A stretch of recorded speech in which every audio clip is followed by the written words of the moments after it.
Alrighty guys, welcome back to another LEGO set review from BrickByBrick, and today we have set number 75254. This is the LEGO Star Wars AT-ST Raider from The Mandalorian, the only Mandalorian set to be released in the fall 2019 wave. I don't have the box because the box that I got mine in was very badly damaged, so I just threw it away immediately. And kind of forgot to do an intro shot for this, even with a bad box, so you get this, which is probably, honestly, equally as good. This set contains 540 pieces and 4 minifigures and retailed for $50 in the US. It's not retired yet, but it may retire soon, so I guess if you want it, get it sooner rather than later. But in the back of the instructions, we do have an ad for all of the Rise of Skywalker sets, and I guess Yoda, which isn't a... Oh, and the Death Star cannon. Those aren't Rise of Skywalker sets, but this was released coinciding with the Rise of Skywalker wave, and we do have one build here, plus the 4 figures.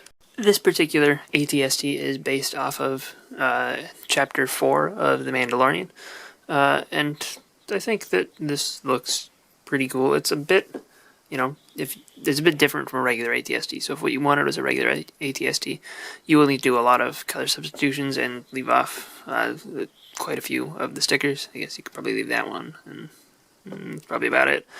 But, yeah, it's a interesting looking thing. I like the color scheme of it overall, and I think that, fans of the show will like this, because this was kind of a cool scene, even if it wasn't, my favorite episode personally. But, yeah, it's a pretty good looking thing, I think. The head is built pretty similarly to the previous AT-ST. Obviously, it's darker gray, and it does open up the same way, so you're able to get inside there, where there is a seat for a single figure. So if we take one of our bad guys, you can't really fit it with his weapon in his hand. There is a additional weapon stored here in the back for whoever, I guess, but yeah, you can then take this and close it up. The side panels are a little bit loose. They're not going to fall off or anything, but they will, have a little bit of flexibility to them, so you don't really want to hold it by that. You can also change the angles of these slightly, but you're really going to want them to stay in one position. And you can move this gun up and down. That's really the posability. I guess you can turn this one too, and this one here. This gun here is actually kind of interesting because by default it can't be built. The issue lies in this part here. This is the one that was included in this set, and they actually redesigned it in 2019. I don't know what the purpose was, but they changed the size of the holes inside the Technic pins. This one here I had to steal from an older set, and going to replace it, I stole it from the Ultrasonic Raider, if you're curious. But as you can see, the original mold had well, first of all, the orientation of those cutouts there has changed. You can see it's on the side now. It was, on the top and bottom. And they've changed it so that the newer versions of the part cannot fit anything bar-sized inside them. As you can see right here, on the older version, you can easily fit something bar-sized inside. And you kind of need to do that in order to attach these to the end of the part. So basically what LEGO did was they changed it, but didn't realize that one of the sets that they currently had available on the market required that connection to work. So I don't know. I actually didn't contact customer service about that. I wonder if I should have, because I kind of want to know what they would say. I'm sure someone has, but it's just an interesting error that you don't see too often. And I believe that both of these were in production at the same time. Or, well, not both of them were in production, but this was the new version of the part was in production like partway through this. So I think they still had old stock of the old one. So I would assume even newer versions of this set, like the ones made more recently, will definitely have these ones, unless they issued a fix for that and there's a different design now. But I don't know. That's something, maybe I should do a separate video on that eventually, once I find out more information. But enough rambling about that. You can also change the angle of that on the back. We do have a couple stickers back here, and this doesn't look perfect with the Technic exposed, but it doesn't look too bad, and at least all the colors kind of line up. I guess dark tan is probably the weirdest thing on here, but that's not too far out of the ordinary. We do have, the ability to rotate the head all around, and there is an additional action feature here. And now that they're loaded, you can see the spring-loaded missiles right here. Basically, all you're going to do is these will stick out when they are loaded, and all you have to do to shoot them off is just push on it. And there go your spring-loaded missiles. That's a pretty well-integrated feature. It works well, and I don't really have any problems with it. I do like the moving down to the legs. I like the wiring done with these whip pieces here. You can angle the legs at those joints. However, you really can't get it into a convincing walking pose. Like that's maybe the best you can do. And it really doesn't want to balance that well. Maybe try one. No, that just looks kind of dumb too. Maybe, no, I guess you really can't get any walking poses that look convincing, though you can kind of go like this and, pretend that you're walking the mech. Some kids might find that enjoyable, but I don't know, it's not really that useful to me. From the front, we've just got a little bit more detailing with another additional wire. We do have a couple stickers on this section here, and I like the use of these paint roller sticks as some sort of greebling in there. And next to these two stickers on the back, there is an additional feature, which is actually really cool. I don't remember if the old ATST had this. It may have, and I may be just forgetting. But I thought that this was cool because you can actually turn the head kind of automatically. Like, you can do it like this. It's pretty easy. But if you want to kind of have a little bit of feeling of remote controlling it, then you can do that. And just moving down the legs again to give you a little bit of a better look at these stickers. They're asymmetrical from side to side, and the legs are not the same colors, obviously. And, that just makes it look a little bit more authentic and gives it a little bit of a, more kind of scrappy feel, and definitely does look more like it does in the show, and I appreciate that. It also helps make this particular ATST set stand out amongst all the ones that we've seen before. So while it is sort of a remake or redesign of an older set, it is a kind of different one and offers at least something interesting and new. The one other thing that I forgot to mention is that you do have this hatch up on top, which can open up, and you do have those bars there, and what those bars allow you to do is take one of your raiders. You can have one sitting, I think you should still be able to have one sitting below it just fine, but you can attach one of their arms to these clips here, and make it look like they are kind of popping out of the head of the ATST. Gotta get it angled right so that it will actually attach. There we go, like that. And now, he looks like he's sticking his head up, and that works pretty well. The other thing inside here that you may not have been able to see perfectly before is that they do have a stickered control panel right in front of them. But yeah, you can do that, and you know what, just for fun, I should probably fix that, but just for fun, let's see if we can fit the other guy sitting in underneath.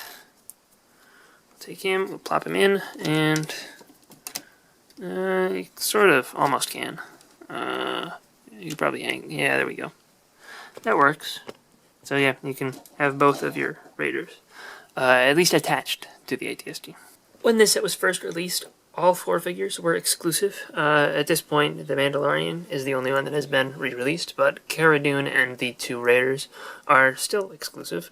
The Mandalorian does get this cool build for his disintegration rifle, which I think works pretty well. Best you can do without creating a new mold for it. And Cara Dune gets a blaster with an additional lightsaber hilt and gunmetal gray attached to the end. Makes it a little bit unique. The torso and leg printing for Cara Dune is pretty good. Her face is decent. I don't think the hair works perfectly, but it's okay. The torso and leg printing for the Mandalorian is pretty good. Technically, it's not quite the right suit for him, but it does look good as a minifigure, and I assume that Lucasfilm didn't really give LEGO any information about the fact that he would be getting a new suit several episodes in. Otherwise, I think we would have gotten the Beskar suit a lot sooner than January of 2021. The helmet is okay. I like the newer, flat silver one from Triple on Tatooine better, but I think that this one looks fine, and his helmet doesn't really change, so it's not it's not the fact that it has the old suit that should mean that he has this helmet. It's just that they got it slightly wrong, and it could honestly be the fault of the concept art. He does get a new cape, which is kind of cool, and the back printing on him is pretty nice as well. But yeah, this cape is used on all of the Mandalorian figures so far, and even the ones from the Battle Pack. Cara Dune has an alternate facial expression. As you saw, Mandalorian has no face print, and that expression also works pretty well for her, and got some decent back printing on her torso as well. But it's a pretty decent figure, though. Could have been better. The Mandalorian is a pretty good one, though. However, they did figure out a way to upgrade that one a lot more, too. And the two bad guys included are these two Klatooinian raiders, and they actually are both different because they both have different torso prints, and they both have different accessories and stuff. One of them gets this blaster in gunmetal gray with a lightsaber hilt in dark brown, and one of them gets these two fire hose pistol pieces, and they actually have interesting armor pieces. This guy has a helmet, which isn't anything too special, but he also has that shoulder armor that was introduced in the LEGO Movie 2. His torso print looks pretty good. Their leg prints are shared between the two, which is fine. Honestly, they could have shared torsos as well, and I don't think I would have minded. But the face prints on both of them are the same, so I'm not going to bother removing this neck attachment piece. But what that neck attachment piece actually is super interesting, because that is the Ultron Armor piece, which was only used in gunmetal gray on one Ultron figure in Age of Ultron, and they did use it in flat silver in a later Mighty Micro set. But it's just strange that they remolded it after 4 years for these random bad guys that, honestly, I can't even find an image of one from the show that had anything like this. I guess there were some who had, like, scarves around their necks, but I don't think this quite looks like it. So, it's interesting that they chose it, but for just the minifigure, I think that it looks fine. It's just that I can't find exactly what it's supposed to be based on. And that's everything included in the set. And, for $50, I'm gonna be honest, the ATST feels a little bit small, especially since it is in exactly the same scale, I believe, at least, as the previous ATST from Rogue One, which did retail for $40. This one is more detailed and has one more figure, right? But, they're still comparable, though I think that the big draw to this one is the fact that the figures are from The Mandalorian, and this was, for a while at least, the only way you could get a minifigure of The Mandalorian himself, which I think was a big draw, and once the Razor Crest and everything was released later, this was pretty easy to find for $40, which I think is a fair price. And, maybe they could have charged $45 reasonably, but, they don't usually make $45 sets. They would just round it up to $50, which they did. And, I guess I won't fault them too much for it. I think that it is an okay value at $50. Just $40 is a much better price. But, yeah, overall, I think that this is a decent set if you're a fan of The Mandalorian, and, don't want to buy the Razor Crest for some reason, but the Razor Crest, I think, is a way better set than this. But yeah, if you don't want to buy The Mandalorian, or if you really like, or if you don't want to buy the Razor Crest, or if you really like Cara Dune, I think that this is a good set to buy. And, if you did like this particular scene, I think that this is a cool set to buy, too. I do think that this is good for a recreation of that vehicle, and I do like it as a whole. I just think that it is a tiny bit overpriced. That's my biggest complaint about it, and is not particularly, like, if I were to pick one thing to make as a release day set, or like a first wave set for The Mandalorian Season 1, I don't think that this would have been that scene, but that is what Disney decided to show LEGO, so that is what they made, and we can't really fault LEGO for that either. So, for what it is, I think that it's good. Just could have been better if it was something else. But yeah, hope you guys enjoyed this little review. If you did, let me know in the comment section down below, and I will see you guys all next time. Bye, everyone.